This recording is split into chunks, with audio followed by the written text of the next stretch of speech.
السلام عليكم ورحمة الله. معكم أحمد أشرف من AI Coding Academy. دي داتا سيت فاحنا هنجرب نشتغل عليها. الداتا سيت دي بتتكلم على الناس اللي بتعاني مثلا من أمراض القلب أو بيبقى عندهم مشاكل في القلب، وهل هيقدروا إن هم يعيشوا ولا لأ. فأول حاجة احنا بنشرح الداتا هنا، بنتكلم على العمر وعلى الأنيميا وشوية فيتشرز كده ليها علاقة بالحاجات اللي عند الشخص دوت، سنه، الهيموجلوبين اللي في الدم، الصوديوم، الحاجات ديت. فأول حاجة احنا عملناها عايزين أي حاجة هنا بزيرو فهي نيجاتيف، يعني ما عندوش او حاجة واحد ببوزيتيف، يعني برضو لو هو هيموت فهو 1، ولو زيرو يبقى هو هيعيش. اول حاجة احنا عملناها ان احنا جبنا اللايبريز بتاعتنا العادية، البانداز والنمباي والماتبلوتليب والسي 4، وابتدينا ان احنا نجيب الداتا. خدنا الداتا اهو، واول حاجة بناخدها واحنا بناخد كوبي من الداتا دي عشان لو حصل فيها اي حاجة يبقى احنا معانا نسخة تانية بره ما يحصلش فيها اي مشكلة. وبعد كده بنبتدي ان احنا نشتغل على الداتا. اول حاجة بنشوف الانفو، فبنشوف ان كل الحاجات اللي عندنا فلوت وانتجر، مفيش عندنا اوبجكتس او في داتا كاتيجوري، فاحنا بنكمل. بعد كده دول شوية حاجات انا حطيتها لكم عشان يعني تشوفوا ازاي الواحد المفروض يمبيوت النالز. هو مفيش نالز يعني هنا في الداتا دي مفيهاش اي نال. دي الطرق المستخدمة في ان انت تمبيوت النال، انا جايبها من على شات جي بي تي. ماشي. وبعد كده بوريكم هنا يعني ازاي لو كان في حاجة نال كنا هنشوفها ازاي. وفي مكتبة اسمها missing no، دي برضو بتبين النال بشكل، بحيث ان في تقعد تبص على النال ازاي لو في حاجة نال او حاجة زي كده برضو بقى يعني سرشوا عنها. وبعد كده بنشوف df.describe عشان نشوف المين والستاندرد ديفيشن، ونقعد نشوف الارقام اللي عندنا ونشوف لو في عندنا اوتلايرز او كده وبتاع. بس انا يعني بعرضها عشان نشوف الحاجة اللي عندنا، لكن انا بشتغل بعد كده بقى الحاجات دي واحدة واحدة. فاول حاجة عندي هو ان انا ابتدي ان انا اعرض شكل الداتا اللي عندي. فعادي عملت اللي هو for columns، اللي هو بإتريت على الكولمز واحدة واحدة عشان أشوف لو في عندي بالبوكس بلوت في outliers ولا لأ. فهنشوف اهو. أول حاجة عندنا هنا أنا كل اللي عملته الفيجر سايز ديت عشان الحجم بتاع البوكس دوت، وبعد كده البوكس بلوت والليبل عشان يبقى في هنا الليبلز بتاعتي بنفس الاسم بتاع الاي اللي هي هتمشي عليها، هتتريت عليها. ف يعني ودي الاكس تكست دي برضو انا عايز يعني البي تي دوت التايتل اللي انتوا عارفين اللي هو التايتل اللي فوق، ماشي. وده اللي هو الاكس اكسس والواي اكسس، وبعد كده الاكس تكست دي عشان لما لو عملت على الداتا كلها انت بتقدر تعمل روتيشن عشان ما يكونش عامل مثلا 2 3 جنب بعض فيخش في بعض او يبقى في تداخل ما بين الكلام. فبتقدر ان انت تتحكم في الكلمه اللي تحت دي، تعمل لها اوفرلابنج، او مثلا تعمل لها عشان ما يبقاش فيه اوفرلابنج تعمل لها روتيشن، فهو شكلها يبقى بالمنظر دوت ان هي لفت شويه كده. هي دي الفكره، بس عايز انا اعملها صفر دلوقتي، ماشي. وبعد كده بنكمل في ال df.columns، ماشي. بس قبل ما اكمل هنا انا عايز اوريكم هنا شكل يا ريتني ما كنت رنيت. ثانيه واحده، انا عايز اطلع تاني من الاول اهو.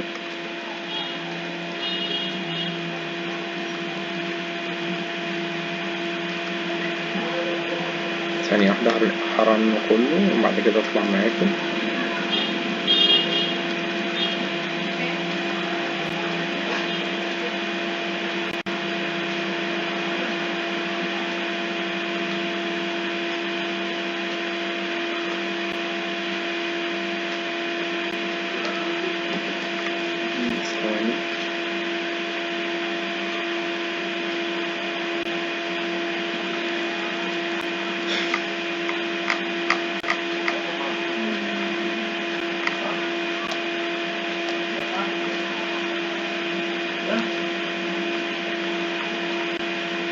فعايزين نشوف هنا شكل الداتا وفين الاوتلايرز اللي عندنا، فهنكتشف ان ايه الحاجات اللي هي زي الانيميا والحاجات اللي هي البولين اللي انا قايل لك من الاول اللي هي يا اما 0 يا اما 1، وانا هنا محددها لك هنا مثلا زي الانيميا زي الدايابيتس، زي الحاجات دي ما يعني مش هتنفع اصلا في الحته بتاعه البوكس بلوت، ومش ما تعتمدش عليها، ما تبصش عليها. فنبص اول حاجه على الايدج، مفيش اوتلايرز، وبعد كده نبتدي ان احنا نخش نلاقي هنا في اوتلايرز في الفيتشرز دي، وبعد كده دي برضو true or false، وبرضو بعد كده نخش نلاقي في حاجات عندنا فيها outliers وفي حاجات مش outliers. طيب هنعمل ايه بقى عشان نديكت الحاجات اللي هي فيها outliers؟ انا رحت اول حاجة رحت جبت كده اللي هو df.columns، وابتديت ابص هنا واحدة واحدة واشوف ايه اللي فيه outliers واكتبه في ليست عندي هنا عشان اعرف ان انا اشتغل عليها، وسميت الليست دي df_outliers، وابتديت ان انا اتعامل عليها عن طريق بس قبل ما اتعامل عليها برضو حبيت اعمل visualization تاني عليها بشكل الهيستوجرام، وان انا برضو اوريلكوا شكل الداتا عشان ان كنا هنستخدم الانتر كوارتال رينج ولا هنستخدم الامبيريكال رول. الطريقتين دول هما اللي احنا بنستخدمهم في ان احنا نمبيوت الاوتلايرز بتوعنا. فانا هنا بصيت شفت ان الداتا مش سيمتريك، فهي تعتبر نون سيمتريك، فالمفروض ان الداتا دي مش نورم، يعني مش هنعرف نشتغل عليها بالامبيريكال رول، فشغلنا هيبقى عليها بالانتر كوارتال رينج. وهبتدي واوريتكم اهو الحاجه هي نفس الكلام بس ده بشكل تاني، يعني هي نفس فكره البوكس بلوت بس بالهيستوجرام. وابتديت هنا ان انا اجيب الليست بتاعتي او اللي فيها الحاجات اللي فيها outliers عشان نبتدي ان انا اشتغل عليها بالانتر كوارتال رينج. وابتدينا هنا نعمل الفانكشن بتاعتنا عشان نبتدي ان احنا نشوف كبرضو عرض بالارقام ايه بالنسبه لنا الاور فينس وايه اللور فينس، وهو الحاجه اللي هي من الاخر كده الشرطه دي اللي هي اصغر منها ده بالنسبه لك اوتلاير، واكبر منها ده بالنسبه لك اوتلاير. يعني عايز اخليكم في واحده فيها من فوق ومن تحت.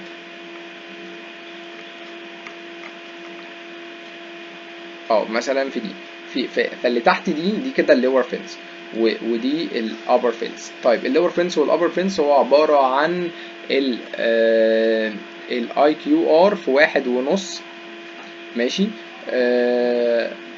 لو 1.5 لو هو اكبر من الاي كيو ار في 1.5، الاي كيو ار ده هو الفرق ما بين الكيو 3 والكيو 1، ماشي. لو اكبر من الرقم دوت ده يعتبر بالنسبه لك اوتلاير، ولو هو اصغر من الرقم ده يعتبر بالنسبه لك اوتلاير. بتطرحوا طبعا اهي المعادله، ماشي. الاي كيو 1 ماينس 1.5 في الاي كيو ار، او الكيو 3 في بلس 1.5 في الاي كيو ار، وده الاي كيو ار اللي هو الكيو 3 ناقص الكيو 1.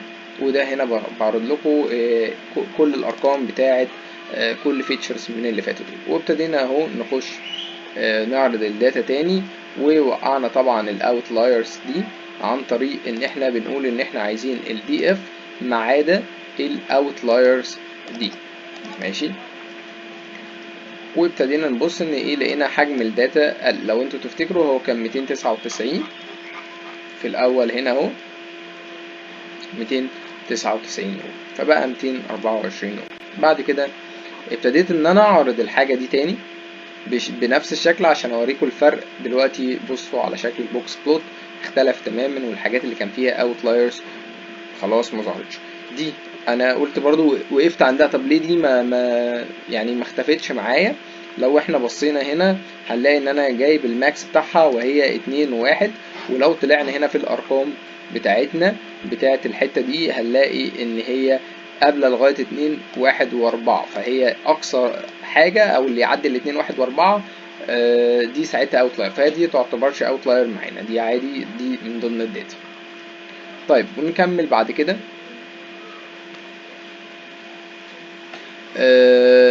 نشرح بقى الجزئية اللي هي ده شكل تاني مفيش، ده هنا هي نفس الفكره برضو بتاعت الهيستوجرام، انا بس حبيت اشرحها، بس غيرت الالوان وغيرت الشكل. وبرضو بصوا هنا شكل الهيستوجرام اختلف تماما، يعني بصوا انتوا شوفوا الفرق ما بين دلوقتي وما بين قبل كده. هتلاقيه برضو هنا كان في تلاقي الحاجات فيها سكويد ليفت او رايت، ومش هتلاقي الداتا مظبوطه. لكن دلوقتي الدنيا كده بقت مظبوطه، ونقدر ان احنا نشتغل عليها بشكل افضل بكتير. اوريكم اهو شكل الداتا هنا. بصوا هنا شكل الهيستوجرام بقى مختلف، يعني الشكل البيل دوت ظبط شويه، وبقى خد شكل ان هو نورمال، او شكل ان هو طبيعي اللي هو البيل العادي، مش مفهوش سكيت لا كده ولا كده. طيب، وابتدينا بعد كده نخش نبص على شكل الحاجات بقى اللي هي البولين اللي عندنا، اللي هم كان ان هو عنده او ما عندوش، ميل او فيميل، اسمه ايه ده، مات او عايش، او هيموت او هيعيش. وابتدينا ان احنا نعمل عادي اناليسيز عليها، بشكل ان احنا نعمل فيجواليزيشن للداتا دي، نقعد نتفرج عليها يمكن نلاحظ اي حاجة. فابتدينا هنا نبص مثلا على الانيميا، ونبص هنا على الديابيتس، ونبص على الحاجات اللي عنده او باقي الفيتشرز اللي عنده، هيعيش هيموت. برضو دي حاجة تعرفك ان الداتا او ده التارجت بتاعك، ان الشخص دوت هيعيش ولا هيموت. ده التارجت بتاعك، تعرفك برضو ان الداتا دي بتاعتك imbalance، فتبقى انت عارف عشان في طرق متبعة في ان انت تحل مش مشكلة الداتا الامبالانس. في حاجات اللي هو السينتاتيك داتا، ان انت بتكريت داتا بتحيث ان انت تزود الداتا اللي عندك او حاجة زي كده. في طرق كتير في الجزئية دي، بس انا كملت عادي يعني، ما دخلتش قوي في الموضوع يعني. وبعد كده بنبتدي ان احنا نخش عشان نشوف ان انا برضو حاولت ان انا اعمل فيجواليزيشن مع الديث ايفنت، بشوف فيها الشخص سواء مع لو هو مثلا عنده انيميا او لا، طب هو هيعيش لو هو عنده ولا لا، وهكذا مع السموكينج. حاجه زي كده مثلا في السموكينج تهمني جدا، شخص مدخن، فاكيد ان بنسبه كبيره ان حاله الوفاه تبقى ليها نسبه اكبر ان هو يموت شخص مدخن، او شخص مدخن ويعيش. فهو انتوا حتى لو بصيتوا هنا تلاقوا 113، لان هو شخص مش مدخن، وهنا الزيرو دي معناه ان هو عايش ما ماتش. فده برضو ملاحظة طبعا، وده منطقي يعني. ماشي. وبعد كده ابتديت ان انا اشتغل على الهيت ماب. انا عندي الهيت ماب فيها في المشكله في الجهاز عندي ما بتظبطش الارقام يعني، بس انا ابتديت احاول اتفرج عليها من هنا. حاولت ان انا اعملها من غير الهيت ماب، وابتديت ان انا اقارن الارقام ببعض، وابتديت ابص على الشخص اللي انا كنت واخد منه الداتا يعني، ابتدي ابص هو اشتغل عليها ازاي عشان الهيت ماب عنده كانت واضحه. فابتديت الاحظ مثلا ان في التايم عندي او الوقت، كل ما كان التايم ده بيمثل، انا برضه عايز اقول لكم ان التايم ده بيمثل الفتره اللي الشخص ده اتعالج فيها. كل ما كان عدد الايام كبير، كل ما كان نسبه نجاه الشخص ده ان هو ما يموتش وان هو يعيش كانت اكبر. فده برضه لاحظته من ضمن الارقام في الريليشن يعني مع الارقام. وابتديت ان انا اعمل البلوتس دي، ان انا اوريكم ازاي الشخص مع الايدج ان هو كل ما زاد فترة العلاج كل ما قل نسبة وفاته، ان هو هيعيش هيكمل معانا. فالزيرو ده معناه ان هو عايش، والواحد ان هو مات. دي كانت طريقة كنت برضو من ضمن الكوريليشن اللي انا شفتها هنا، اني لقيت اللي هو السيرم كرياتين والصوديوم تقريبا، شفت ان في علاقة ما بينهم قوية، يعني ما بين الاتنين دول في علاقة قوية. حتى انا هجيبها لكم من هنا كده اهو، هعلمها لكم بالازرق. ماشي. في علاقة ما بينهم قوية يعني، فاهم؟ دي تعتبر علاقة قوية، لان انت لو بصيت هنا في الهيت ماب هنا اخره -2، علاقة عكسية قوية. ماشي. فيعتبر في علاقة ما بينهم، فكنت فكرت ان انا ادروب واحد منهم. طيب فعلا انا عملت دروب لواحد منهم، وبناء عليه انا عملت دروب بناء على ان انا هدروب مين، او مين اللي يفضل ان انت تعمل له دروب على حسب الريليشن مع ديس ايفنت. فانا برضو بصيت هنا ان ده اقوى من ده، لان ده من 3 لغاية 1، فانت لو بصيت هنا من 3 لغاية 1، لكن التاني ده -1 من 10، فده هنا اقرب، او العلاقة هنا اقوى. فابتديت ان انا اوقع اللي هو الكرياتين، بس انا بعد كده يعني لغيت الموضوع ده لاني ما حسيتش انها فرقت في الاكيوريسي معايا، ف ما عادي يعني ما خدتش بيها. وبعد كده دخلت على موضوع التايم، او اللي هو الفترة اللي الشخص دوت قعد يتعالج فيها. لقيت ان هم كتير جدا، فحاولت ان انا يعني اقسمهم، يعني بحيث ان انا اقلل الدوشة او الفارينس بتاعت الداتا دي. فابتديت ان انا اقسمها لفترات، وابتديت ان انا يعني اسبلت الفترات دي لكل 50 يوم. فابتديت ان انا اقسمهم، وابتديت بعد كده ان انا دروب للتايم ده اصلا. ماشي. فابتدى عندي 1 و2 و3 و4 و5 و6، 6 فترات. كل ما الرقم زاد، او 7 فترات، كل ما الرقم زاد كل ما المدة او الفترة اللي الشخص ده اتعالج فيها كانت اكبر. وكل ما واحنا اتفقنا كل ما كانت المدة اكبر كل ما كان ان الشخص دوت يعيش معايا ده اكتر. وبعد كده ابتدينا ان احنا نخش اهو هنا بدروب للتايم. وبعد كده ابتديت ان انا امبيوت دوبليكيتس. هو انا ما عنديش دوبليكيت، بس انا برضو كتبت الكود عشان برضو تبقوا عارفين. فدلوقتي بقى عندي الجزء دوت. انا متعود ان انا بحول الداتا كلها لفلوت، او كل الفيتشرز عندي لفلوت. انا سمعت انها ما بتفرقش، بس كان حد زمان قال لي ان مهم في الديب ليرنينج ان الفيتشرز كلها تبقى بتاعتك فلوت. مش عارف المعلومة دي صح ولا غلط، بس انا عملت كده، مش هتفرق يعني. وابتديت بعد كده ان انا الانبوت فيتشر دي نفس النمبر بتاع الفيتشرز بتاعتي ما عدا التارجت. طبعا الانبوت فيتشرز دي هنستخدمها في الديب ليرنينج. انا حاططها فوق بس شويه، بس يعني ايه سيبكم منها دلوقتي. فهي 12، يعني انا عندي 12 فيتشر ماشي، والتارجت بتاعي اللي هو ال 13.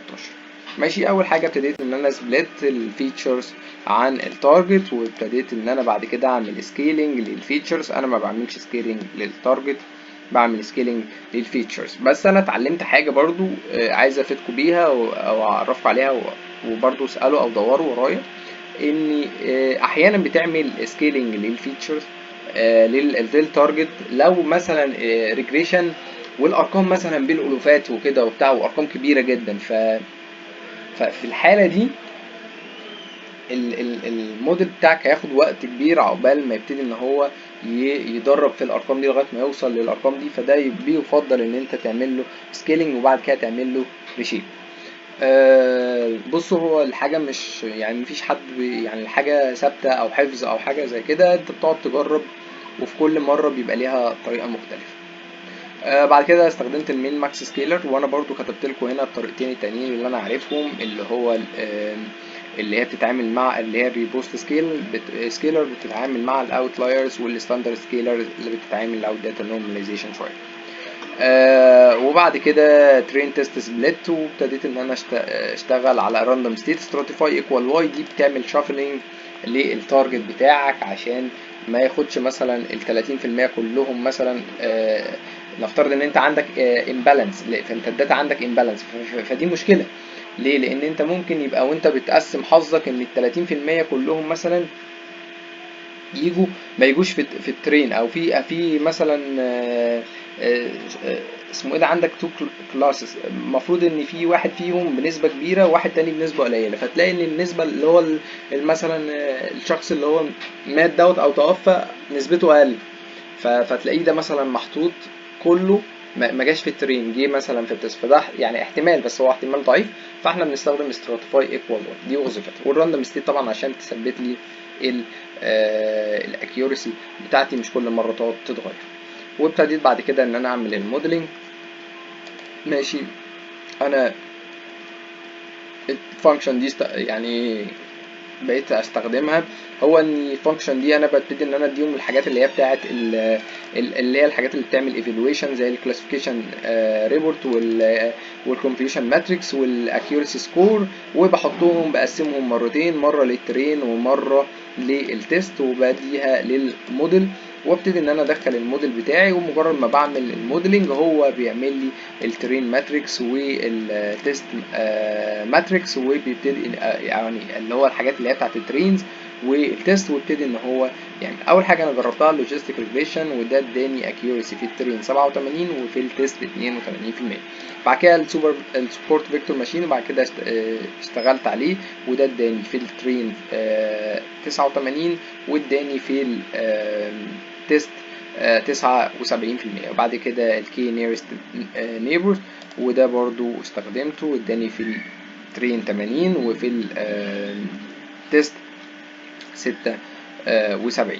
وبعد كده الديسيجن تري، وخدوا بالكم الديسيجن تري لو ما حجمتوش او ما عملتلوش التيوننج بتاعته او برونينج، ما علينا، هو اسمها بالعربي قص او تلقين، وهي برونينج او ان انت بتقص الورق بتاع النوتس كلها بحيث ان هو ما ينزلش لاخر حته، لان هو هي اوفر فيت، فانت تاخد بالك ان هو ما يعملش الاوفر فيتنج ده. عشان كده انا عملت الماكس ديبس، يعني انا لو شلت الماكس ديبس دي من هنا ورنيت هتلاقيه ان هو اداني اكيورسي عاليه جدا في الترين، واداني في التيست اكيورسي مش تمام.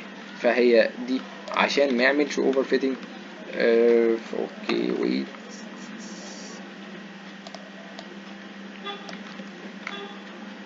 فدي برضو ناخد بالنا منها، وهكذا في الراندوم فورست او حاجه او الباجنج، او نفس تفكير الديسيجن تري، يعني سواء ما هو الراندوم فورست بيعتبر تطوير للديسيجن تري، والباجنج كلاسيفاير، وهكذا برضو نفس الطرق. وبرضو ده اداني في الديسيجن تري، الديسيجن تري اهو اداني 89 في التريننج و85، وبرضو هكذا في اللي هو الباجنج كلاسيفاير اداني 90 في الترين و85 في التيست. وبالنسبه للراندوم فورست اداني 87 و83 في التيست. وبعد كده دخلنا في الديب ليرنينج، وهنا احنا بنجيب اللاير والسيكوينشال، وده الموديل بتاعنا، وابتدينا ان احنا نشتغل على الديب ليرنينج. ده يعتبر اول موديل ليا ابنيه في الديب ليرنينج. هنا السيكوينشال موديل بتاخد، طبعا احنا عارفين ان في 3 لايرز مهمين. هو اول حاجه الانبوت لايرز، ودي تعتبر بتاخد نفس النمبر بتاع الفيتشرز اللي عندك، واحنا عندنا مثلا 12 فيتشر، فهي هتاخد نفس النمبر بتاع الفيتشرز. فعشان كده انا حطيت هنا النمبر بتاع الفيتشرز ده اللي هو الانبوت فيتشرز اللي انتوا شفتوه فوق، والهيدن لايرز اللي معاها دي، فانا قلت له ان هو فيها 20 نيورون، والاكتيفيشن فانكشن اسمها رولر، ودي اكتر استخداما، وفي كذا اكتيفيشن فانكشن، وفي حاجات كتير جدا. وطبعا اخر حاجه الاوتبوت بتاعتي، طالما بينري كلاسيفيكيشن انا حطيت ان هو 1 عشان تطلع عندي الكلاس، هو الراجل ده هيعيش ولا هيموت. وبعد كده طبعا بتختار ان انا السيجمويد، وابتديت ان انا اجرب الاوبتمايزر بتاعي اللي هو الجريدينت ديسنت، مش فاكر اسمه قوي، هو حاجه جريدينت ديسنت. وبعد كده اللوس فانكشن، وهو الانتروبي، والماتريكس بتاعتي الاكيورسي. وابتديت ان انا افيت الموديل على كده. الايبوكس دي هو عدد كام مره هيجرب، البيتش سايز هو هياخد كام رو يجرب فيه، ويقعد كل مره يتريت فيها. هي الايبوكس دي زي الاتريشن كده، ان هو بيتريت في كل مره هيقعد يغير قد ايه. الفير بوست دي انا بصراحه مش فاكرها قوي، بس انا كتبتها لان انا كنت عارف انها يعني او اللي فهمته انها بتقوم نفس فكره الراندوم ستيت، بس ما لقيتهاش بتعمل كده الحقيقه. بس هي فيها اوتو وفيها صفر وفيها 1 وفيها 2، بس اللي انا فهمته انها بتفت الترين بشكل مناسب، او السايز بتاع الترين حاجه كده يعني. فبرضو استخدمتها، وممكن تقعدوا يعني مجرد بس ما هتدوس هنا هتقعد تجرب في كل حاجة انت عايزها، وتفتح دي وتقعد تجرب لحد ما توصل لأحسن accuracy. جربتها كده وجربتها مرة مع الأدم، وبعد كده وهنا جربتها خليتها اوتو، وبرضو يعتبر هنا ادتني الاكيورسي كويسة بتاع 79، وهنا برضو كانت مدياني قبل كده 85 و86 بس مش عارف ايه اللي حصل، وهنا برضو ادتني 79. بس ده بالنسبة لي ده الجزء اللي انا يعني حبيت اشارككم بيه، ويا رب اكون افدتكم يعني.